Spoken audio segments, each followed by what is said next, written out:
Salut, c'est Michel. Aujourd'hui, une vidéo pour vous parler des phares adaptatifs, également appelés des phares matriciels. Alors, j'ai déjà fait une vidéo sur les phares de la Tesla.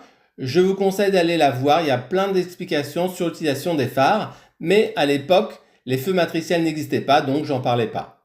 Alors, la technologie des phares matriciels est une technologie d'éclairage avancé qui a été conçue pour améliorer la visibilité de nuit tout en réduisant l'éblouissement pour les autres conducteurs. Il y a quelques années, nous avions que la possibilité de passer des feux de route en plein phare avec l'intermédiaire du Komodo.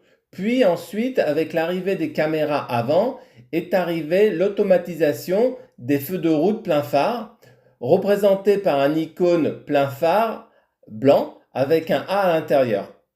Avec cette fonction, dès que vous étiez sur une route sombre, la Tesla passait en plein phare automatiquement. Puis dès qu'une voiture arrivait vers vous, ou si jamais une voiture vous dépassait et arrivait devant vous, elle passait automatiquement en feu de route pour ne pas éblouir la voiture qui arrive de face ou celle qui est devant vous. Depuis quelques années sont arrivés les phares matriciels.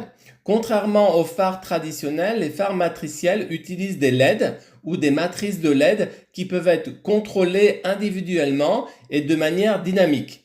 Là, sur le bas de votre écran, vous pouvez voir les LED sont matérialisés par des carrés blancs et on voit bien qu'ils s'allument et qu'ils s'éteignent en temps réel selon l'avancement de la voiture qui arrive en sens inverse.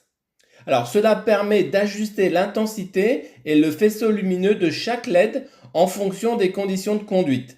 Les phares matriciels à travers la caméra avant peuvent détecter automatiquement les conditions de conduite, la vitesse du véhicule, la présence d'autres véhicules sur la route ainsi que la luminosité. En fonction de ces informations, les phares ajustent automatiquement la répartition de la lumière pour optimiser la visibilité sans éblouir le conducteur en sens inverse ou devant vous, même en restant en plein phare. Alors il faut savoir que les utilisateurs Tesla ont longtemps attendu cette fonctionnalité-là, car malgré que le hardware fut présent dans la Tesla, la partie logicielle a mis beaucoup de temps à arriver. Puis un jour, après beaucoup de rumeurs et de reports, elle a fini par arriver en 2024 avec la mise à jour 2024.20.1. Alors, pour votre information, uniquement les Tesla construites après 2020 ont des phares adaptatifs. Pour savoir si votre Tesla a cette possibilité-là, il suffit d'aller dans le menu et vous allez dans éclairage, puis feu de route adaptatif, comme vous pouvez le voir là sous votre écran. Et si cette option est bien présente, vous pourriez la mettre on ou off, selon ce que vous souhaitez faire. Pour vous imaginer le fonctionnement des phares matriciels, vous pouvez voir ça comme un grand tableau Excel avec des cellules qui représentent chacune une LED qui peut s'allumer ou s'éteindre. La matrice de la Tesla a 102 LED réparties sur plusieurs lignes. Il y a 2 lignes de 28 LED, une ligne de 24 LED et une ligne de 22 LED. Les LED, c'est ce que vous voyez en jaune là sur votre écran. Alors, il y a des marques qui proposent moins de LED, il y a d'autres qui proposent plus de LED. Par exemple, la Porsche Cayenne va jusqu'à proposer 65 536 micro-LED. Alors bien sûr, elles sont plus petites, mais elles sont plus nombreuses. Du coup, cela est beaucoup plus précis. Évidemment, plus vous avez de LED, plus cela peut être précis et bien sûr, plus c'est cher. Aussi, pour votre information, le hardware installé par Tesla n'est pas un hardware Tesla, mais un équipement Samsung. Vous pouvez voir là sur votre écran le film de promotion de Samsung sur son équipement. Alors bien sûr, la partie logicielle, elle, est bien développée par Tesla et c'est bien pour ça qu'elle a mis du temps à arriver avec la mise à jour.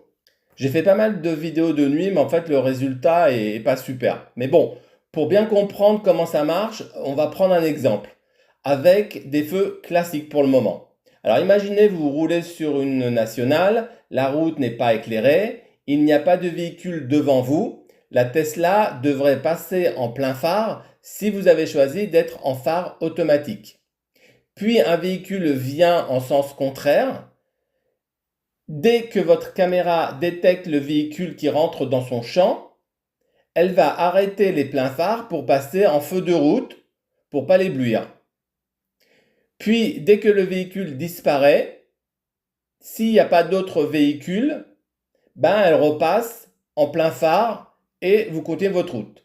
Cela marche comme ça sur beaucoup de voitures. Avec l'option des phares adaptatifs, dans la même situation que précédemment, donc vous êtes toujours sur la même nationale, personne devant vous, personne face à vous, la Tesla passe en plein phare. Un véhicule arrive en sens contraire, plutôt que, comme dans l'exemple précédent, arrêter les pleins phares puis passer en feu de route, elle va laisser les pleins phares, mais pour pas éblouir l'autre véhicule, elle va éteindre les LED qui éclairent l'autre véhicule et va le suivre en temps réel pour que le véhicule soit toujours dans un espèce de noir en éteignant et en rallumant des LED. Du coup, devant vous, vous êtes toujours en plein phare avec une bien meilleure visibilité que les feux de route classiques. Maintenant, si on prend un autre exemple avec des feux classiques, donc vous êtes toujours sur la même nationale, personne devant vous, la Tesla passe en plein phare. Une voiture vous double, puis se rabat. Automatiquement, votre Tesla va passer en feu de route, puis tant que le véhicule est devant vous, elle reste en feu de route pour pas éblouir le conducteur. Maintenant, exactement le même exemple, mais cette fois-ci avec des feux matriciels. Le véhicule vous double, mais plutôt que passer en feu de route, la Tesla va rester en plein phare, mais va éteindre toutes les LED qui éclairent le véhicule devant vous. Du coup, sur les côtés, sur les deux côtés du véhicule, c'est comme si vous étiez en plein phare, mais il y a juste le véhicule qui est devant vous qui est un peu dans le noir pour éviter de l'éblouir. Alors, il y a quelques conditions pour que les phares matriciels de la Tesla se mettent en route. Alors, la Tesla doit rouler à au moins 30 km/h et aussi l'environnement doit être suffisamment sombre. Donc, s'il y a des lampadaires, s'il y a de la lumière, si c'est dans une ville par exemple, ça risque de ne pas se mettre en route. Et par exemple, la tombée de la nuit aussi, il faut vraiment que la route soit sombre. Donc, il doit y avoir un capteur et si ces conditions ne sont pas réunies, il ne les mettra pas en route. Alors, autant sur une route de campagne ou nationale, je considère que c'est vraiment une évolution d'avoir des phares adaptatifs et que cela apporte un vrai gage de sécurité. Par contre, sur autoroute, c'est moins flagrant. Moi, j'ai tendance à penser que les phares adaptatifs sur autoroute ne sont pas nécessaires et ce n'est pas là où ils fonctionnent le mieux. Il m'est arrivé à plusieurs reprises de les désactiver car ça détecte pas bien les véhicules en face à cause du rail de sécurité qui justement doit être mis à cette hauteur-là pour éviter d'éblouir les autres voitures. Et donc, soit ça fait rien, soit il n'arrête pas de changer et en fait il fait n'importe quoi, il ne sait plus quoi faire. Mais bon, tant que vous n'avez pas d'appel de phare, je pense que cela ne dérange pas les autres véhicules et ça ne les éblouit pas, mais par contre pour les camions, je suis un peu moins sûr. Comme n'importe quelle technologie, c'est pas du 100%. Alors des fois, il prend des réverbères pour des voitures, des fois le logiciel prend des panneaux de signalisation pour d'autres véhicules avec le reflet de la lumière. Des fois, il passe en plein phare adaptatif alors que vous êtes sur une route qui n'est pas très sombre. Alors j'avoue que des fois, le passage en phare adaptatif est clair, mais alors des fois, on sait absolument pourquoi tout d'un coup, il le fait. Mais bon, dans l'ensemble, cela marche plutôt bien, je trouve. Aussi, l'option a été ajoutée gratuitement avec la mise à jour en 2024, alors que chez beaucoup de constructeurs, c'est une option payante et c'est plutôt assez cher. Je voulais vous dire, ne vous formalisez pas non plus sur les zones qui s'allument et qui s'éteignent lorsque vous croisez des véhicules. Pour avoir fait des essais avec un ami, en réalité, en croisant d'autres Tesla en phare matrix, on ne se rend compte de rien. Et au pire, dans certains cas, on peut penser que le véhicule trussaute, que le véhicule bouge, en fait, comme si il y avait un donut, puisque on voit les LED s'allumer et s'éteindre, mais en fait, ça a aucune signification et je pense que le conducteur de l'autre côté ne se rend pas du tout compte de ce qui se passe. Alors parlons maintenant des voyants de la Tesla. Alors quand vous êtes en feu de croisement, vous avez deux voyants verts qui représentent les feux qui sont allumés, comme vous pouvez le voir là sur l'exemple sur votre écran. Si vous passez manuellement en plein phare, vous avez un icône bleu avec les phares dessus qui s'allument comme vous pouvez le voir là sur votre écran. Puis dès que vous repassez en feu de croisement, l'icône bleue s'éteint et vous avez à nouveau les deux icônes vertes. Donc ça, ça marche dans toutes les voitures de la même manière, il n'y a pas vraiment de changement là. Maintenant, quand vous avez paramétré pour avoir les phares adaptatifs, il y a un icône phare blanc qui apparaît avec un A dedans, comme vous pouvez le voir là sur votre écran. Cela indique que la Tesla est prête.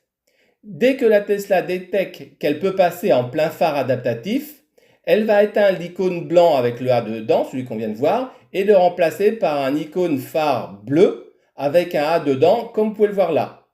Cela indique que les feux adaptatifs sont actifs. Dès qu'il va arrêter de l'utiliser parce qu'il y a un véhicule qui arrive en face de vous ou qu'il y a quelque chose, en fait l'icône bleue va s'éteindre, puis il va rallumer l'icône blanc. Voilà une vidéo que j'ai filmée de nuit. Donc là, on voit que je suis en plein phare. Et vous allez voir, il y a un véhicule qui arrive. Donc là, on a vu un tout petit peu au loin que ça s'est un peu rabattu. Moi, je suis toujours en plein phare.